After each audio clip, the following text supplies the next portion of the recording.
All right. Welcome back, Twitch and YouTube, to just another game. 9 hours, 9 persons, 9 doors. We are going for the ending for sure tonight. Should have plenty of time. And let's get started. Senda has just betrayed us. What a dick. Just a little recap there.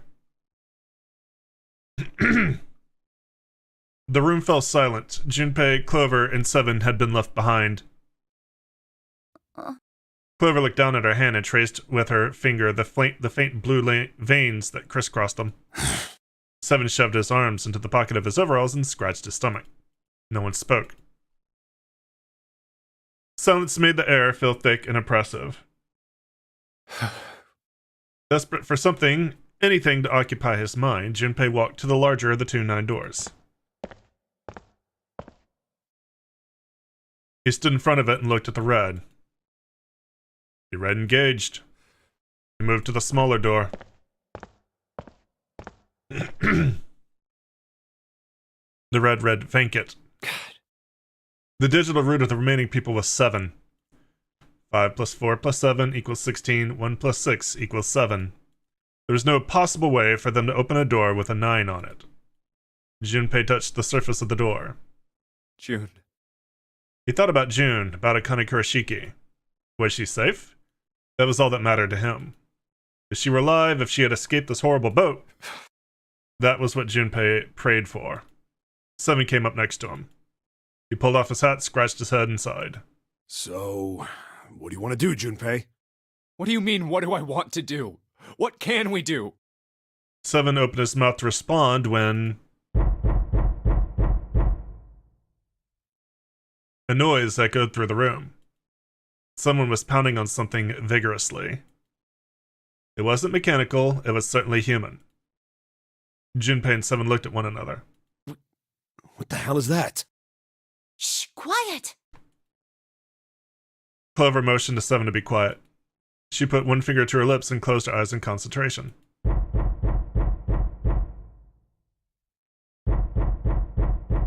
The three of them listened, trying to determine where the where the sound was coming from. Where is it coming from? Could it be? Hey, I think it's coming from this coffin. You're right. Let's open it. But how? What are those muscles for? For show? You're telling me to force it open? Just shut up and try! Junpei and Seven grabbed hold of the coffin. They tried to get a good grip with what little purchase they could find and pulled with all their strength.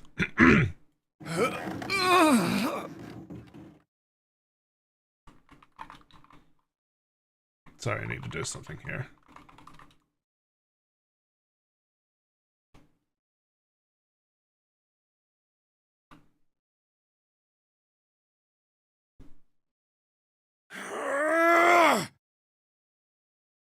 Damn it! Man, it won't even budge.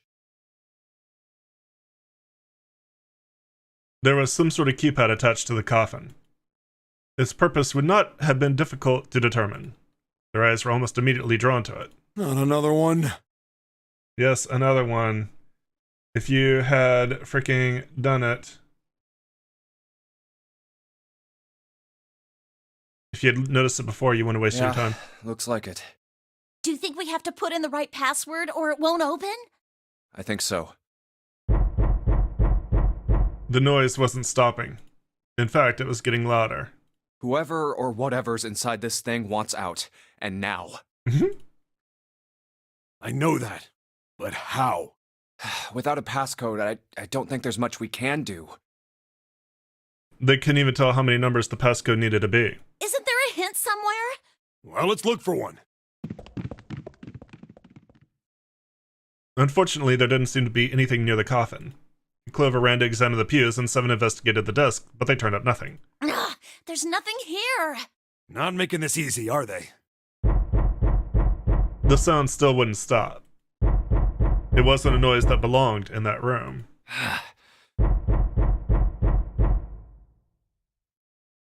What's the passcode? What am I supposed to do? How can we figure it out? I need something.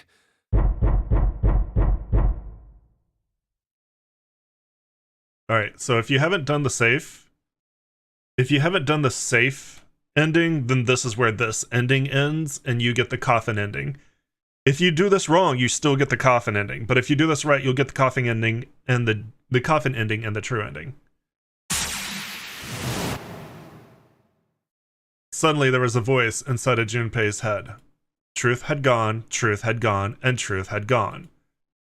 Ah, now truth is asleep in the darkness of the sinister hand. Wait, what? What the hell was that? That voice? Junpei was utterly and completely baffled. Huh? What? What's up? Seven and Clover ran over to him, but Junpei didn't know what to tell them. Huh? If he had told them he'd heard a voice, they'd laugh, or worse, think he was going insane. So all he said was, Oh, nothing. He cleared his throat a little too loud and looked pointedly down at his bracelet. There was a pair of small buttons protruding from either side of it. Junpei pressed the buttons in right, left, right, left, right, left.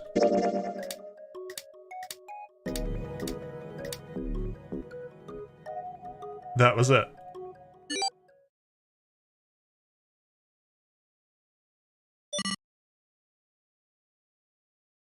Eight numbers blinked on and then off on the bracelet display. Junpei checked one last time. 1, 4, 3, 8, 3, 4, 2, 1. 1, 4, 3, 8, 3, 4, 2, 1. Huh? Huh?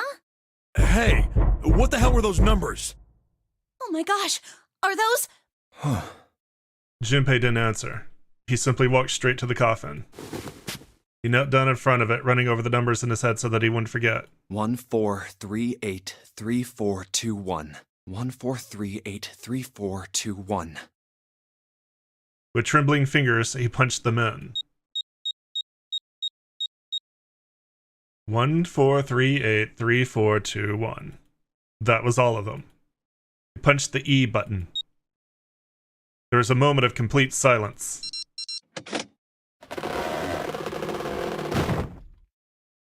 And then there was the sound of the coffin lid unlatching. Someone sat up out of it. No way! What? Why are you...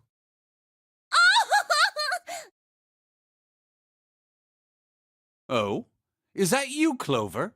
I apologize for worrying you. Snake! You? Why? Junpei? And Seven? Is that you? Is everyone else there as well? Just like Rip Van Winkle. Still, it was very much like Snake to simply cut to the heart of the matter and ask. Oh. Jeez. Junpei and Seven shared a wry smile. Clover's eyes were filled with tears. You're back! With a cry of joy, she leapt into Snake's arms. Gently now. My body's still a little weak. Oh, you're back! Clover looked like nothing so much as a lost child who had finally found her home. She cried and cried and cried. Her eyes were red and her nose was running. She hiccuped and gasped as if she were about to begin hyperventilating. You're back! You're really here!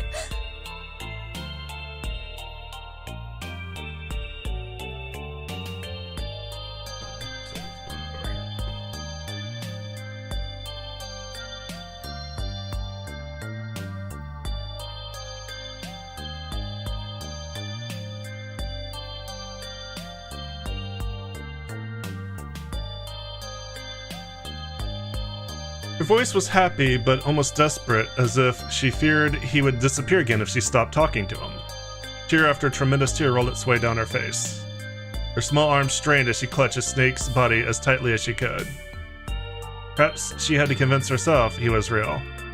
Perhaps she was worried he would be gone the moment she let go. Perhaps she simply didn't know what else to do. You're back! Come now, what's gotten into you? You're acting as though I've returned from the grave. Not as though you did. I really thought you were dead. Huh? You jerk! Idiot! Idiot! Idiot!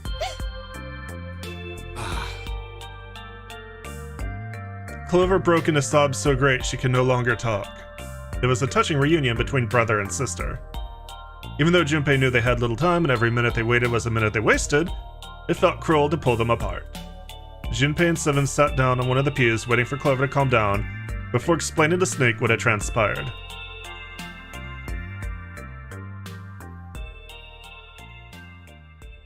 I see. I believe I understand things rather well now, thank you. In the shower room, there is a dead body wearing my clothes. Because of that, you thought that I was dead, correct? He had quickly and neatly summarized the events of several hours. Yeah. You also discovered a corpse in the captain's quarters, and Santa turned on you here, in this room. Do I have it straight? Well, the dead body in the captain's quarters is a surprise. Sorry, there wasn't a good time to tell you. Don't worry about it. Well then, I've got a pretty decent idea of what happened while I was indisposed, but it's still something of a mystery who did all this, and why.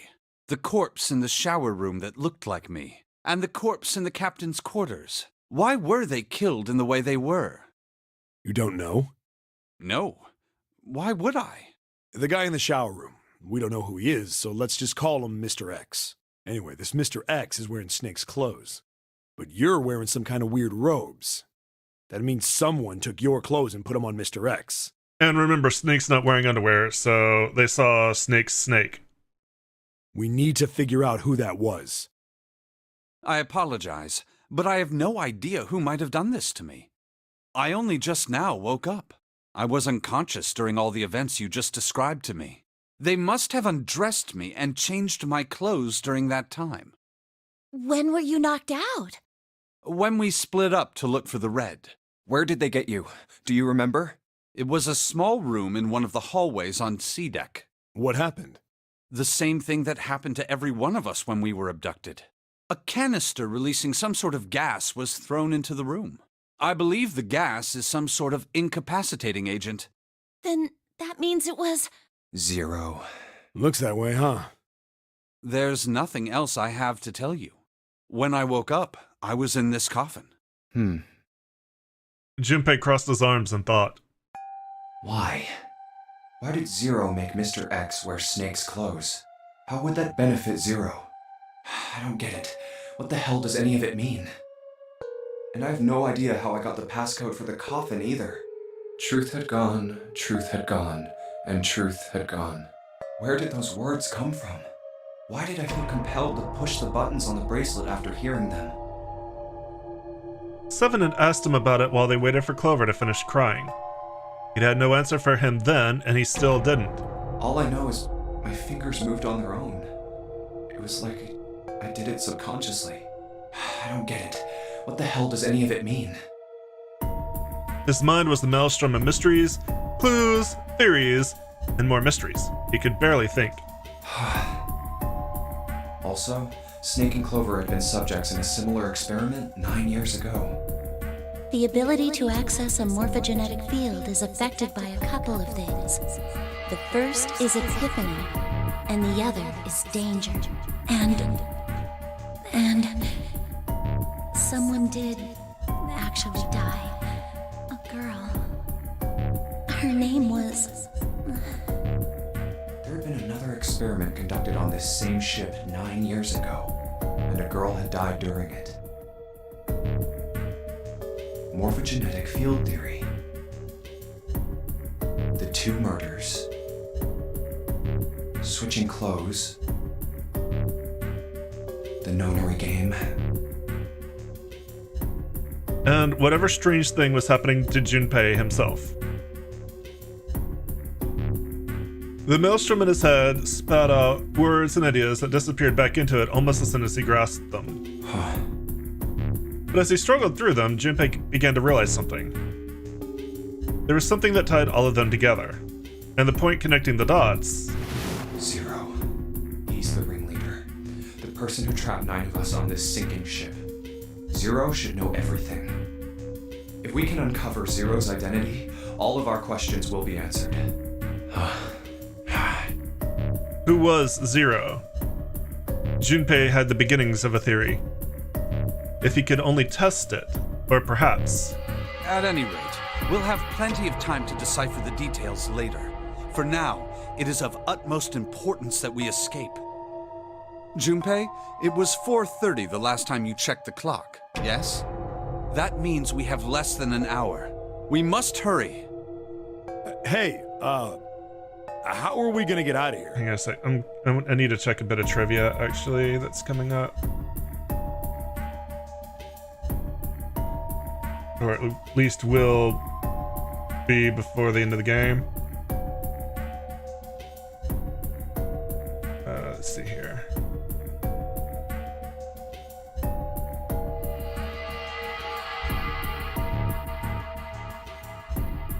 There we go. Also, curious about something about the numbers we got. Wonder if this fits with the rest of the game. 1, 4, 3, 8. Oops. 1, 4, 3, 8, 3, 4, 2, 1. Nope, digital root of 8. Just curious. How are we gonna get out of here? Isn't that obvious? Through the other number 9 door. Duh. We were too short. Oh yeah. We got yeah, two you're now. right. With Snake, we can open the door. Don't tell me you hadn't figured that out. As they sniped back and forth, Junpei glanced at Snake's left hand. He was wearing a bracelet with a 2 on it. Come on, you gotta tell me these things. I, assumed you'd figured it out. Sometimes he's smart, sometimes he's not. Forget it. Let's just get going. 7 stomped off toward the smaller number 9 door. Clover, Snake, and Junpei followed. 7 quickly laid his hand on the red, and asterisk appeared on the screen. Junpei and the others followed suit and laid their hands on the scanner panel. Soon there were 4 asterisks on the screen. 7 glanced at them, then laid his hand on the lever of the red. All right. You guys ready to go? Yes. Yep. Junpei paused for a moment. Not yet. Huh? Before we go in, I'd like to check something. You want to check something? Yeah, but before I do, 7, could you pull the lever? I want to make sure we can verify with just the 4 of us. Just What do you the mean? 4 of we us. don't need. Just do it, all right? But if the door opens, don't go in yet, okay? Please, this is really important. I really need to check this, okay? Work with me here. Junpei looked directly into 7's eyes. The older man looked back for a moment, then nodded. Fine.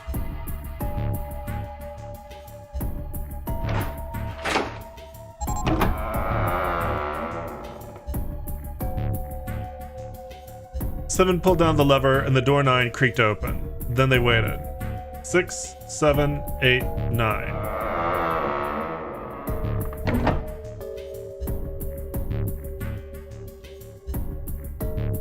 After 9 seconds, the door closed. All right, that means the 4 of us can go into door 9. So, we knew that already. It's obvious. Obvious. Yeah, you're right. It is. Now, what happens if we add Zero's bracelet? What? Zero's bracelet? Why don't you take it out, Clover? For a moment, Clover looked surprised, but she recovered quickly and stuck her tongue out at Junpei. So you did know I had it. I picked it up because I thought it might be useful sometime. She reached into one of the pockets of her voluminous jacket and produced a bracelet. Junpei took it from her and turned to 7. This was on the left hand of the corpse in the captain's quarters. If you look at it, you can see it's got a 0 on the face.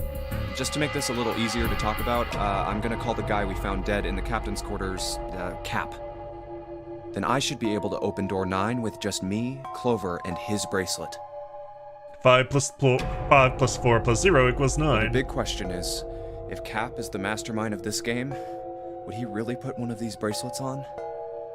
Anyway, let's just give it a shot. Clover, give me your hand. Okay. Now the captain's bracelet. And pull the lever. However, the door didn't open. The reds display read error. I knew it. Now, what does this tell us? Maybe the bracelet has to be on your wrist in order for it to work? No, that's impossible. Did you see how the panel showed a third asterisk when I scanned Cap's bracelet? Whether or not it's on your wrist doesn't matter. All you have to do is put the bracelet near the panel for it to register.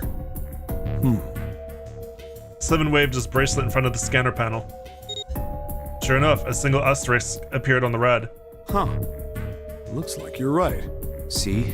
So what does that mean? There's only one possibility. That bracelet isn't the number 0. Is that what you're saying? That's right. Then what number is it? Let's find out. Junpei, scan the bracelets with this combination. Same combination we did before. Snake plus Junpei plus 7 plus the captain. Let's try Snake, me, Clover, and Cap. Oops, wrong one. Why did I... Wait, no. Yeah, why did he say Clover?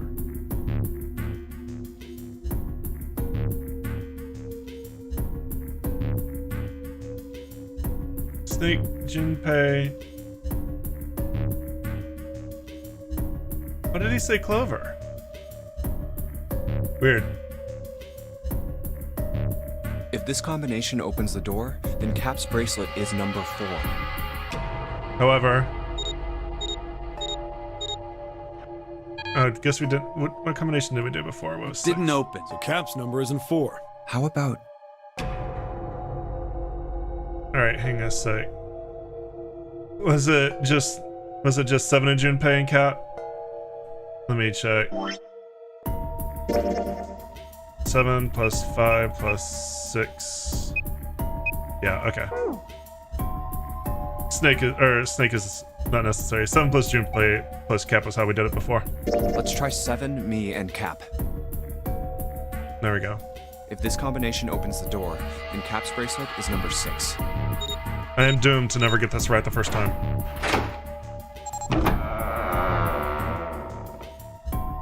Hey, it opened! The door opened! What? Why? What does that mean? Both 7 and Clover seemed rather shaken. As they turned to look at Junpei for answers, it's doom. Hello, lady. The door slid heavily shut. Junpei raised an eyebrow. Isn't it obvious? Cap's bracelet is number 6. There we go. But doesn't it say 0? This isn't a 0. The symbol on here isn't a number 0. It's a letter O.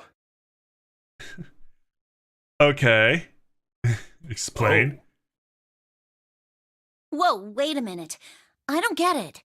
I mean, we figured out that Cap's bracelet is 6, right? Yeah.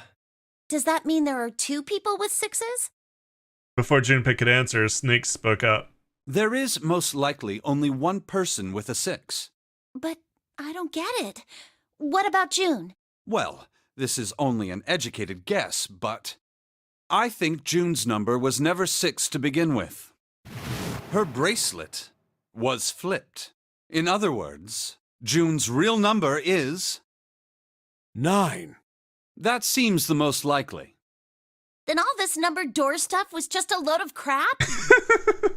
Why would you say that? Because if June is 9, then the numbers wouldn't match up. Clover grabbed Junpei's notebook and began to write furiously in it. Here, look. Clover's actually really good with numbers, apparently. Junpei, maybe that's how she got Alice's attention. Or at least partly. Junpei leaned over to look at it. List of all the numbered doors June's gone through. I'll let you know what I'm writing, okay, Snake? And that's everything. I wrote down which door she went into and with whom. And I wrote what all the numbers were. So if you switch 9 in wherever there's a 6, the numbers don't work. If the digital root is 7, then you can't open door 4. If the digital root is 2, then you can't open door 8. Clover, do you notice anything interesting on that list? What do you mean? You're talking about 3, right? 3? Santa's always in the room with her. That's what you're saying, isn't it? Yes, that's right. What about it? That's quite simple, really. You told me that the first time you came to this room, Santa was the first to refuse to leave June behind. Now, doesn't that beg the question why? Why would Santa do such a thing? The answer is easy. Because Santa can't open door 9 with only 7 and Lotus. Of course, there's only one reason for that. His bracelet's not 3. His number isn't actually 3. Santa's real number, 7? Would you be so kind as to modify my sister's equations? Yeah, sure. 7 took the pen from a confused Clover and began to adjust her calculations. This is what you were getting at, right, Snake?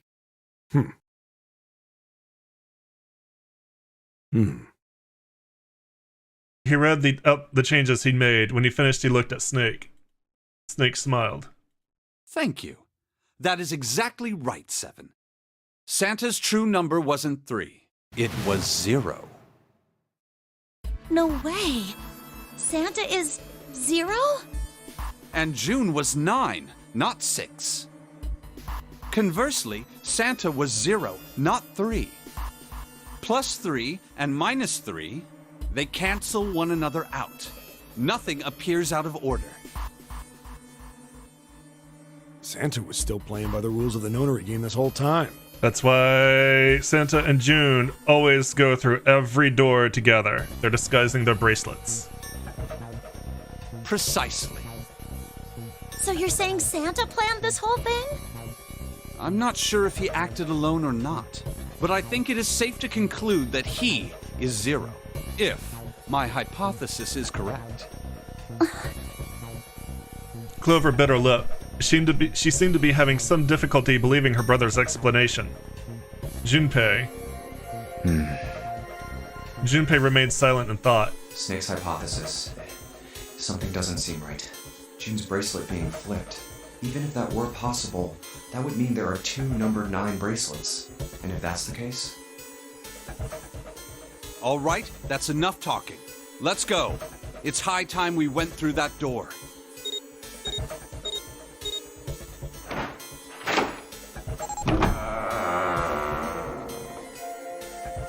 Door 9 open. They leapt through. Oh, it's right there. The dead was directly in front of them as they came through the door. Quickly, they scanned the bracelets.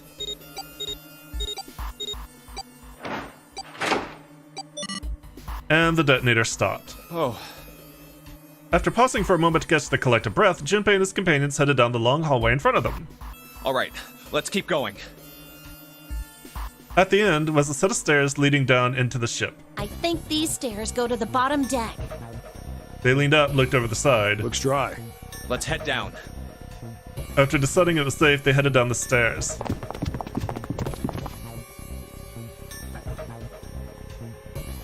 Before long, Junpei and his companions found themselves on the bottom deck. They turned left into another hallway at the end of which they found another door. Hey, it's a... And of course, there was a symbol engraved over the keyhole. It looked like the sort of harpoon one would use to hunt fish, the kind with 3 prongs. Snake traced the shape of it with his fingers, so it must be Neptune, huh? This is the Neptune symbol. There must be a key around here somewhere. Neptune key. I only have the Uranus key card. Clearly it wasn't going to open this door. It's a different planet. Plus, it's the wrong kind of key. Yes, thank you, Clover. Let's turn around and go back for now. Yeah. After examining the door for a few more minutes, they gave up and headed back the way they came. Hey, another door. With a little more searching, they found a metal door. And a card reader this time. This one had the Uranus symbol. It's the Uranus symbol. This is the place. He muttered to himself and slid the card through the reader. It beeped once, and the light on it turned green. With a heavy metal groan, the door cracked open. Junpei, Clover, Snake, and Seven looked at one another, nodded, and stepped through. The room they found themselves in was full of books. Wow! It's totally full of books! There's so many. I don't know where to look. It looked remarkably like a library. Amazing. It's almost like that was on the keycard. Not the sort of library where large numbers of people came to read books, more the sort of library that was simply a place to store books.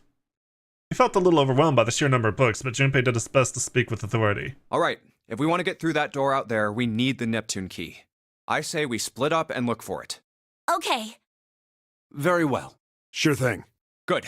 Let's get started then. We don't have a lot of time. Hurry. Hilver's in a really good mood now that her brother is alive.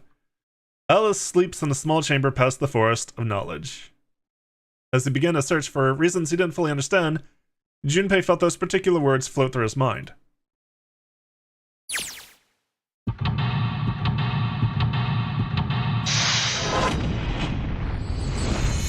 Alright, time to seek a way out, as we tend to do. Alright, first off, what's this? There's a note on that table. Lights to the books! What does that mean? Interesting. Well, intelligence often hides itself in darkness. Have you ever thought about the pages of a book? Each page only sees what? Maybe 2 or 3 minutes of light before the reader is on to the next. They spend the rest of their lives locked in darkness. Rather like myself. That's horrible. Oh, don't get me wrong. I'm not complaining, not at all. I live in the darkness, yes, but that has gifted me with the ability to catch the truths others might miss. I can hear the voices hidden in the darkness, you might say. Right, I'm gonna... This is lights to the books. Okay, we got stairs. What's the deal with these titles? They're all just gibberish. What if we, like, switch them around? Switch them around? Yeah, if we move them, maybe they'll spell something. I get it, yeah, it's worth a shot. Penis!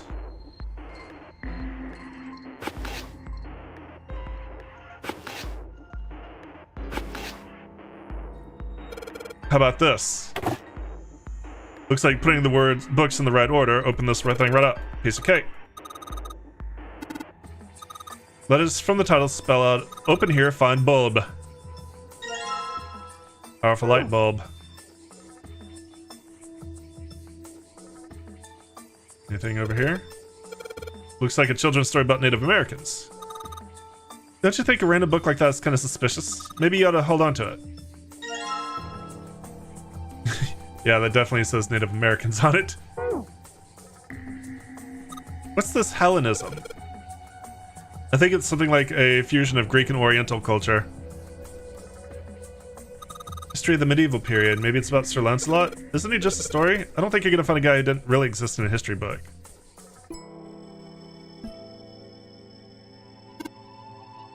Property values going up out in space too these days? Man, I guess times are tough for aliens too. This one says cosmic inflation. Quantum gravity. Seven, do you have any idea what this is? How about you start by using real words? Then maybe we'll get somewhere. So that's a no. Book's called History of the Medieval Period. This one looks just like that picture book from earlier, the one with pop-ups. I think they're part of a series. They do have the same binding. Fundamentals of baseball. Human equilibrium theory. Human anatomy. Regeneration of internal organs. This section must be all medical books. The library must be massive. I'm rather impressed by how well organized it is. It's Pythagorean theorem. This is a famous one. Sounds like there are a number of math books in this section. That's a weird book. Indian mathematics. That's funny.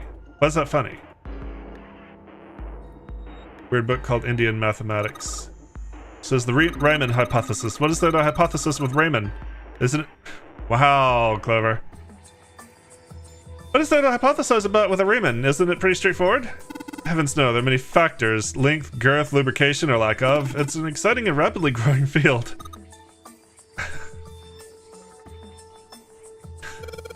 Modern Japanese literature, huh? There's another one of those picture books. Something about these folks kind of nice. Brings back good memories. I guess even people like Seven were kids once. No shit, you little brat. Alright, I'm gonna take this with me. Tales of Old Japan. Agriculture and historical organizations and folklore. Alright.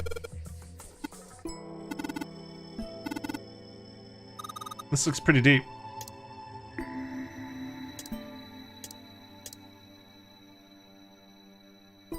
Hang on a sec.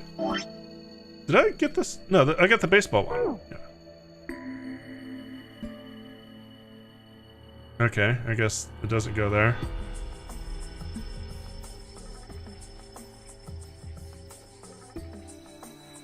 Books here in all sorts of languages, but there's something suspicious about the shelf on the left. Oh, sorry. No, I'm sorry. What's the deal with the sappy stuff? I guess I touched Clover's... something of hers.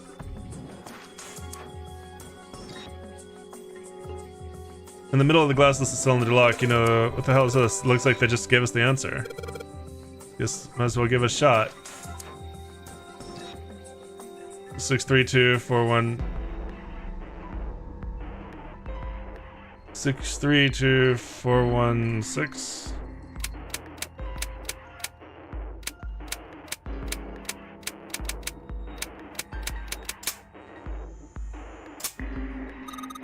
Oh, 4 and 5. It was kind of blurry.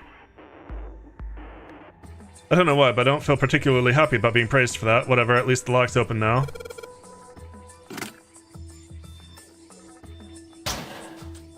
Hey, another light bulb. All 6 books seem to be pointing at the cylinder number lock.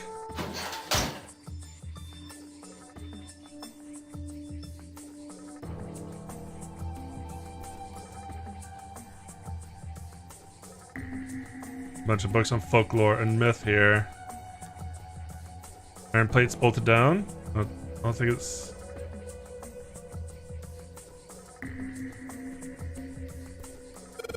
Dadkind, what the hell is this? Wasn't that a German mathematician? Maybe it's a compilation of his work. Owen? Owen isn't enough to go on. Perhaps it's about the English Revolutionary? Leave it. This book's in German. It looks like it's a complete works of something. I've never heard of it. Well, Snake doesn't know what it is. I don't think we'll ever know. Sheldrake. Is it Sheldrake?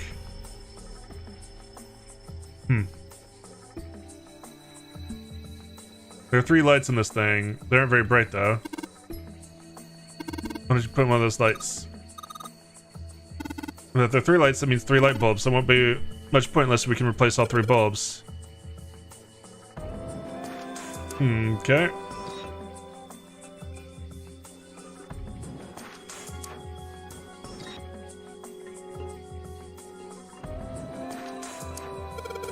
Overview of photochemistry. I think whoever set this up wanted us to see the cover, not the spine. Let's look at it, okay? Ah, there it is. There we go.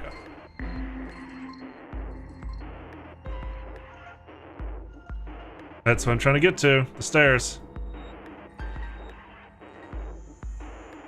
3 lights here. Gonna change these bulbs. No, they should. These lights really make a difference. It's pretty bright in here now. Alright, so now let's use the books.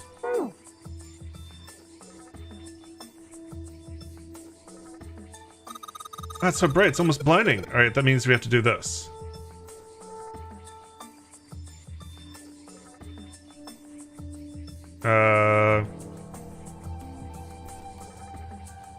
I'm trying to put the thing on there. Okay. So just, maybe I need to examine the books? Ah. I need to open the books. Right. That's right. And then put it in there. Head! What does everybody want?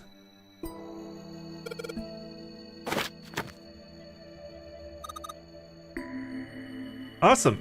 It looks like it worked. Way to go, Junpei. Good job, buddy. Something projecting on the bottom. They seem familiar. Sheldrake number 5, you say. That one? Do I actually need to... Sheldrake 5? I think I saw the rest of this collection somewhere. Yeah, I think it was somewhere around here. Let's go take a look. Okay. Sheldrake. Have you heard of him? Sheldrake, I mean. Yeah, Lotus told me about him. There's a British biochemist named Sheldrake. He has a rather interesting theory, morphogenetic fields, which relies on the theory of morphic resonance. Really? From Lotus, huh? Well, Clover also said something to me about that stuff. She did? Yeah, what was it? The ability to access a morphogenetic field is affected by a couple of things. The first is epiphany, and the other is danger. That girl. I told her not to tell anyone. You did? Why? Well... Look, man, I didn't push it because we're in a hurry, but I'm kind of sick of this. How about you just tell me, okay? Tell you what? Don't give me that. About the experiment. Ugh. Very well, fine. I'll tell you everything. But not here. Let's move to the top floor. Why? I suppose I might as well start by telling you why I kept quiet, and why I made sure Clover did as well. To be honest, the explanation is quite simple. Zero told me not to. I had little choice. He didn't walk up and tell me, of course. He gave me a message engraved on a card. That's a Braille card. It looks just like the one you showed us earlier. So you had 2 cards? No, only one. Huh? What do you mean? I thought that card just had some rules for the nonary game on it. Yes, it did. And those were the rules I read you. However, they were not the only thing on the card. There was something I didn't read. Well, perhaps I should say there was something I couldn't read. And that was? Tell no one of the events that took place 9 years ago. Tell, and I activate your sister's detonator. It's a threat on our lives. Oh. Well, what about Clover? Did she get a message from Zero too? I don't believe she did. But doesn't it strike you as strange that Zero would shut my mouth, but not hers? Yeah. To be on the safe side, however, I told her it was best not to tell anyone. Still, apparently she told you. That girl. What's wrong with her telling me? I figured some stuff out with the things she told me.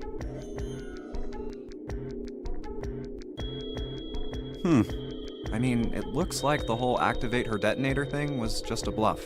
She's prancing around downstairs happy as a clam now that you're back. That's very true. I've decided I can trust you. I've decided to tell you the truth. You're not blind? The chance that Santa is Zero is very high. I feel I can assume Santa doesn't have the time to observe us at the moment. And at any rate, even if he were, I very much doubt he would kill us. Why? Clover told me about the 4-leaf clover, about the words. If he knew about that, then he was in my group during the first experiment. I'm sure of it. He wouldn't kill us, no matter what the situation was. Hey, Snake? Yes, I know. You want to know what happened during the experiment. We got nothing but time. Yeah. How much do you know? Clover told me about... I see. The morphogenetic field in the experiments 9 years prior. How the experiments had taken place simultaneously at 2 locations, one being the ship and the other being a building in Nevada. And the girl that died during the experiment. She told you all that, did she? At any rate, I now know how much you've learned. All that remains for us to determine is who did this and why, right? Yes. Can you tell me what happened? Yes. The people who organized the initial experiment were from a company called Cradle Pharmaceuticals. There were 4 of them running the show. Gentaro Hongo, Nagisa Nijisaki, Teruaki Kubota, Kagechika Musashido. Hongo was the CEO of Cradle Pharmaceuticals. Nijisaki was his right-hand man and did the lion's share of the planning. Kubota led the company's research and development division. Musashido was their majority stockholder. It was these 4 people who planned the initial experiment. Let me simplify it for you. Hongo designed it, and Nijisaki put it all together. Kubota developed the technology required, and Musashido provided the cash. So it's Hongo, Nijisaki, Kubota, Musashido. Of course, more than 4 people were required to conduct an experiment of this scale. To that end, they organized a top-secret team to assist them with their research. All in all, they gathered 10 people or so. Those 10 completed their team, and they were able to begin the project. They named it the Nonori Project. The purpose of the experiment was to research the prospect of controlling a human mind through sheer will. The vessel, I suppose you could say, for this control was the morphogenetic field. Why did the glycerin suddenly begin to crystallize? Why did the crystal structure of EDT undergo a sudden change? Why did the rats improve their puzzle-solving skills with each generation? Experiments with humans produced the same results. The more people who knew the answer to a question, the more there were who could answer correctly without having seen the problem before. Why is that? How could it happen? The answer is that the shape of the answer has been stored in a field invisible to the naked eye. And through that field, the resonant event transmits information related to that answer. That's essentially the idea behind morphogenetic fields. But that's just a theory. Can't bring yourself to believe it? Yeah. Let's say someone killed another person because the devil told them to do it. Whether the devil exists or not has no relevance to the murder. They believe the devil exists. Whether or not he does is immaterial. So what matters here is that Hongo believed in the morphogenetic field. That's right. But I still don't get it. You said they wanted to figure out how to control people, right? That is what you were saying. Yes. So how are they going to do that with a morphogenetic field? I'll keep it simple. Let's suppose 10,000 people have solved a certain problem. The chance of you knowing that answer, even if no one has told you, will go up. Let's have another example, shall we? Say 1 million people were to do a handstand right now. Tomorrow, the chances of you doing a handstand would be higher, even if you had heard nothing of this hypothetical mass handstanding. Mankind's thought process and actions are all part of a resonant event. All of the resonant events encoded in the fields are projected onto you. Of course, this assumes you believe in this theory. Do you follow so far? Not a bit, but sure, go on. Continue with your insanity. Yeah. Now, if there was a person who had the same effect as those millions of people, what would happen? If that one person were to do a handstand, other people would find themselves wanting to do handstands as well. Can you imagine what a person with powers like that would be able to do? Come on, there's no way. Also, this was supposed to be on the novel screen, but I don't think we've missed much. I'm not done. Imagine another scenario. Imagine another person. This is an ordinary person. Let's say he does a handstand. What if there was someone who could grab the resonant event he created by doing that and use it to make other people do handstands? What would happen then? A person who has the power to write to the field, and someone who can read from the same. You could think of them as the writer and the reader, or the transmitter and the receiver. What would the world be like if there were people with abilities like these? Junpei thought about it for a moment. So the transmitter's resonant event can be transmitted through the field and sent to the receiver. I realized I hadn't been talking for a while, and then I realized I was on the adventure screen, not the novel screen. And then the transmitter can control the receiver however they wish. But again, I don't think there's much that we missed by being on the novel screen. That conversation seemed to flow pretty naturally without it. That's what you're saying, right? If you want to see all the dialogue, you can play the game yourself. Yes. Close enough, at least. Come on, that's just crazy. Well, if you want to prove that, then you'll have to test it first. At least, that was how they thought. That was why they decided to do their experiment. That was how the Nonori Project began. Snake suddenly looked very serious. By the way, Junpei, have you ever heard of the Gansfeld experiment? Junpei cleared his throat and tried to act calm. Yeah, that was an experiment in telepathy, right? You place a pair of subjects in separate rooms. Then you show one a picture and ask the other what they see. Interesting. I'm impressed. Yes, that is exactly correct. So, why did you bring up the Gansfeld experiment? It was used to screen subjects for the Nonary Project. The hospital in a remote town was affiliated with Cradle Pharmaceuticals. Oh, that's a good point. What? At what point did I make? Hongo used it to conduct experiments on visiting children in secret. Some of them, he found, had potential. He began to gather children that showed promise. Children that seemed as though they might be able to access the field. Of course, none of them volunteered. They were kidnapped. His face barely moved as he spoke. There were 9 pairs of siblings taken, for 18 children total. For reasons that were not fully understood at the time, each pair had 1 transmitter and 1 receiver. They were split perfectly. As such, the 18 children were split into 2 groups of 9. The children who were put into Group Q were the ones who excelled at transmitting. They were transferred to the mock experiment building known as Building Q in the Nevada desert. The children who excelled at receiving were put in Group A. Group A was then placed on the former hospital ship Gigantic. From the experiments he had conducted so far, Hongo had learned the following. There are 2 things that can increase one's resonance with the fields. The first is epiphany.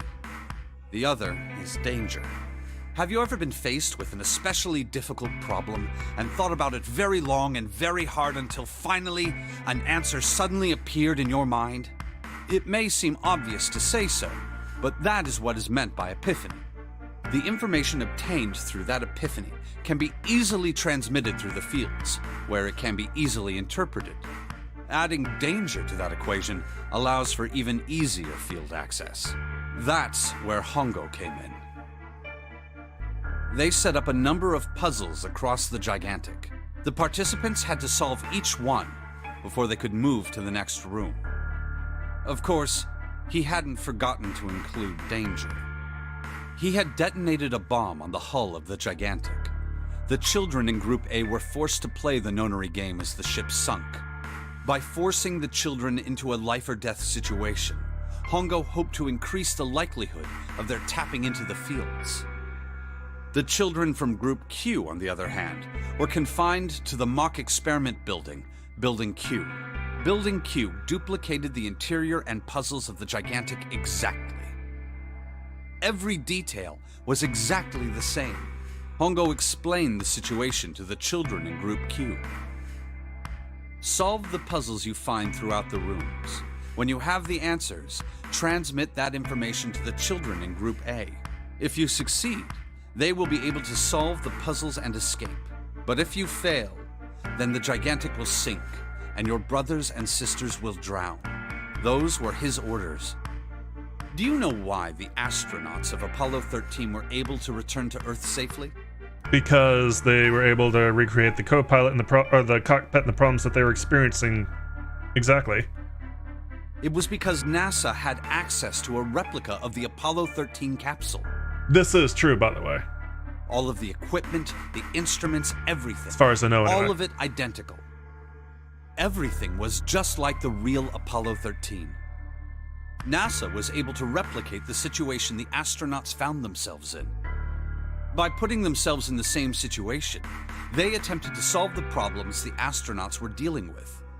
Once they found solutions, they reported their findings to the men aboard the actual capsule. That was how they were able to return safely. It was the same with the Gigantic in Building Q. The children from Group Q had to use the power of epiphany to solve the puzzles they found and transmit what they learned through the fields. See, the thing about it is, if you think about Q being group question and Group A being group answer, it kind of doesn't really work, but I bet that's kind of the idea. The children in Group A, however, they had to access the fields to learn how they might advance to the next stage. That is the simplest explanation I can manage. Snake sounded defeated. This half-hearted attempt at derision served only to show how much the story had affected him. Huh. Just as Junpei was about to speak, Hey, Junpei, Snake! How much longer are you two gonna sit around on those bony asses? hey, I've got a full-on dump truck. You have a fucking back tumor. Let's not talk. Get down here already! Seven's voice echoed up from below. Snake took a deep breath and blinked rapidly as if just waking up from a long nap. He's right. Let's go, shall we? We don't have much time. We need to get out of here, and soon. Snake headed for the stairs, but Junpei put out an arm to stop him. Hold it. There's one more thing I want to ask you. Hmm?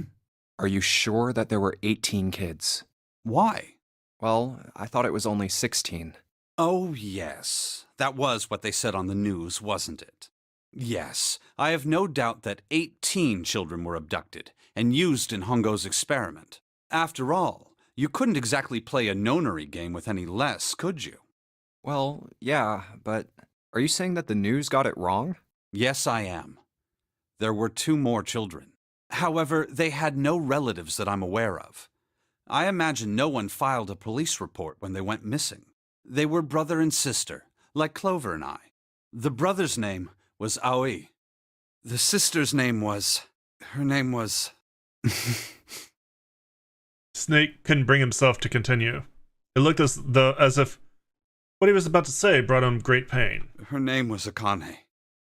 That was the girl who died. Junpei felt as if he had been punched in the stomach. His vision went blurry and his head felt light. Akane Kurashiki died No, just Akane. 9 years ago? Then, who is June? No. It's impossible. It can't be true. Akane isn't that uncommon of a name. If Snake had known her last name, that's a different matter entirely. So they share a name. A lot of other people do too. It doesn't mean anything. It was someone else. Of course it was. It has to be. Junpei shook his head hard and pulled himself back to reality. Is something wrong, Junpei? Your breathing sounds strange. Then Snake had noticed. Junpei cleared his throat and tried to act calm. Oh, no, it's nothing. I'm fine. Let's get back down there, all right? Snake raised an eyebrow but said nothing. He headed down the stairs, Junpei bringing up the rear. I couldn't do it. Why didn't I ask? What's her last name? I just couldn't get the words to come out. With every step he took, the cold, hard sound of feet against metal dug at his heart. Okay, back to the puzzle we were solving anyway. This one down here. Alright, Sheldrake 5. Hey, a button.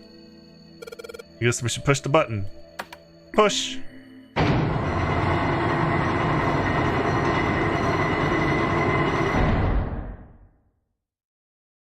Great! What was that sound? It sounded like something really big was moving. It came from the top floor. Let's go check it out.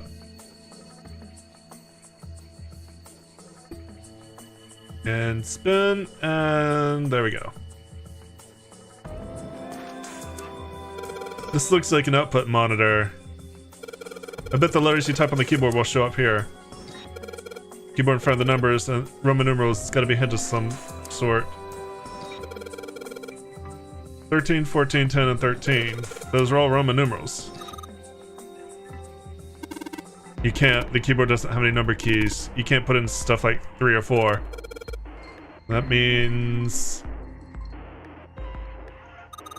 But you gotta type something on the keyboard. You can only enter letters, and it looks like you can enter 4 letters. 13, 14, 10, and 13.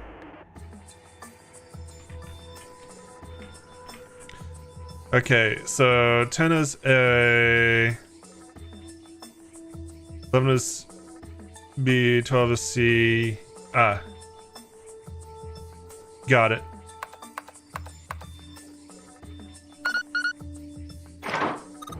Yay! You did it, Junpei. It's unlocked now. Good job, Junpei. There, don't get too excited. The password was dead, remember? Just makes me think whatever's waiting for us isn't good. So what? Geez, you're such an old lady. We can't be worrying about stuff like that. I mean, come on, we got it to unlock, didn't we? Let's go, hurry up.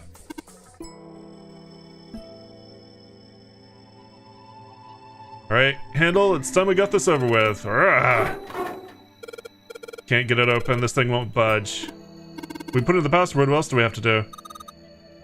It's the other door. There we go.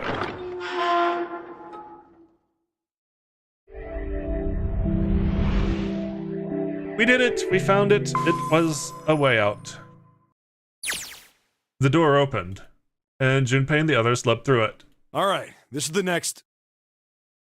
Just as Seven was about to finish his sentence, their attention was drawn to the clang of metal on metal ringing out behind them.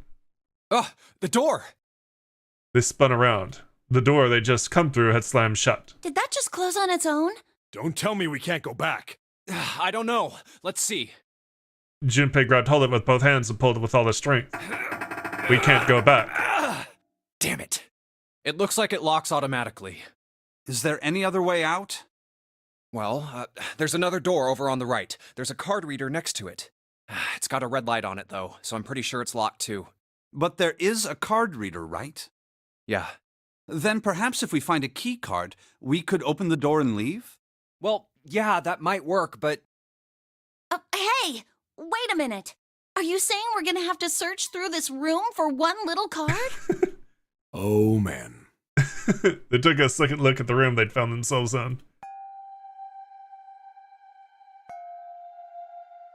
It was filled with piles upon piles of all manner of things. The only word that could describe it was chaotic. It was like a tornado had passed through, followed by a giant who had picked up and shaken the entire room a few times. Looks that way. Junpei's heart fell. No way! For real? Clover and Seven looked as though they were about to cry. Well, we can sit down and wait to die, if that's what you prefer. I rather doubt that, however, so it would be wise to start looking. We haven't much time. Let's find that key card. Oh, and the Neptune key as well. It might be the same. Oh no, it's not going to be a key card, it'll be a key. We used the Uranus be able to get through key the card. hallway without it. All right then, let's begin. Alright, and YouTube, we're going to do that tomorrow, because we've gone through a lot of story. Let's not do another escape room on top of it. We will begin tomorrow with an escape room, and I'll see you then. Thank you so much for joining me. As always, I appreciate it. If you enjoyed what you saw, this is not a study. If you enjoyed what you saw, let me know, give me likes, send me comments, remember to subscribe. Twitch will continue in just a moment. I actually need to